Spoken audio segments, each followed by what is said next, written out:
సమాజంలో అనేక ప్రజా సమస్యలు ఉన్నాయి. మీరు ఆల్రెడీ ప్రజా సమస్యల మీద ఎంటైర్ మీడియా వార్తలు రాస్తుంటారు, దాన్ని ప్రభుత్వాలు చూస్తుంటాయి, ప్రతిపక్షాలు చూస్తుంటాయి. దాని మీద మీ మీడియా రాసిన కథనాల మీద, ప్రజా సమస్యల కథనాల మీద ఎవరి పాత్ర వాళ్ళు పోషిస్తుంటూనే ఉంటారు, అధికార పార్టీ కానీ ప్రతిపక్ష పార్టీ కానీ. వ్యక్తుల ప్రైవసీని దెబ్బతీయొద్దు అనేదే ఒక సూచన. నిజమైన అబద్ధమైన నాయకుడైనా ఆఫీసర్ అయినా సామాన్య ప్రజలైనా వాళ్ళ వ్యక్తిగత వ్యవహారాలు మీడియాలో చూపించడం వల్ల సమాజానికి ఉపయోగం అయితే లేదు. Print media, electronic media, YouTube, social మీడియాలో వ్యక్తిగత సంబంధాల వార్తలు ఆపేయడం బెటర్ అనేది నా సూచన. ఒకరో ఇద్దరో అట్లని భూమి మీద ఉన్న మగవాళ్ళందరూ చెడ్డోళ్ళు కాదు, ఆడవాళ్ళు చెడ్డోళ్ళు కాదు. ఎవరో ఒకడో ఇద్దరో ముగ్గురు 10 మంది ఉంటారు.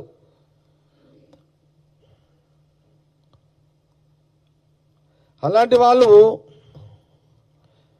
ఒక అమ్మాయిని ఫ్రెండ్షిప్ చేస్తాడు, అమ్మాయిని స్నేహం చేస్తాడు, తెలియకుండా ఆమెతోటి ఒప్పిస్తాడు, ఏం ఫొటోస్ తీస్తారు. విడి ఫోటో తీసుకొని దాని తర్వాత వాళ్ళని ఇబ్బంది పెడతారు. అలాంటి కొంతమంది అంటే ఒకరో ఇద్దరో ముగ్గురు అబ్బాయిలు. ఇలాంటివి దయచేసి నేను మీడియా ద్వారా యావత్ మీడియా సమాజానికి, ప్రధానంగా ఎలక్ట్రానిక్ మీడియా, ప్రింట్ మీడియా అయితే అవన్నీ ప్రయారిటీ ఇవ్వదు. Electronic media and YouTube channels, local channels and social media,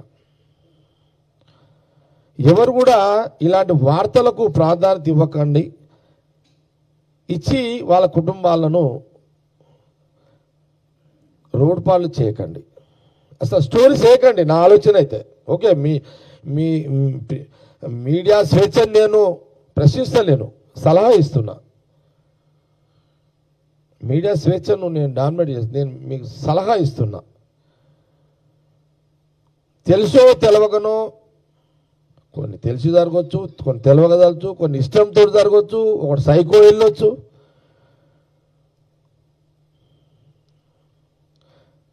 భూమి మీద, సమాజం మీద ఒక మనిషి, ఒక ఆడ, ఒక మగ, ఒక సెక్స్, ఒక కలయిక, అది సృష్టి, అది ప్రైవసీ. అది ప్రైవసీలను ప్రైవసీని, సెక్స్ ప్రైవసీని సమాజంలో బట్టబయలు చేసే యొక్క ప్రయత్నాలు, దాన్ని అలాంటి దానికి మనము ప్రాధాన్యత ఇవ్వద్దు అనేది నేను చెప్పదలుచుకున్నా. ఒక 4 గోడల మధ్యలో జరిగే సెక్స్, బ్లాక్మెయిల్ కానీ ఎవరైనా కానీ, అలాంటి దాన్ని కూడా మనకు అవసరం. ఈ సమాజంలో అది ప్రాధాన్యత కాదు. అది ఒకరి ఇష్టాల మీద ఆధారపడి ఉన్నటి సిస్టమ్ అది. దీన్ని కూడా కొంత, అందుకే నేను ఎంటైర్ మీడియా యాజమానాలకు, రిపోర్టర్లకు అందరు కూడా నేను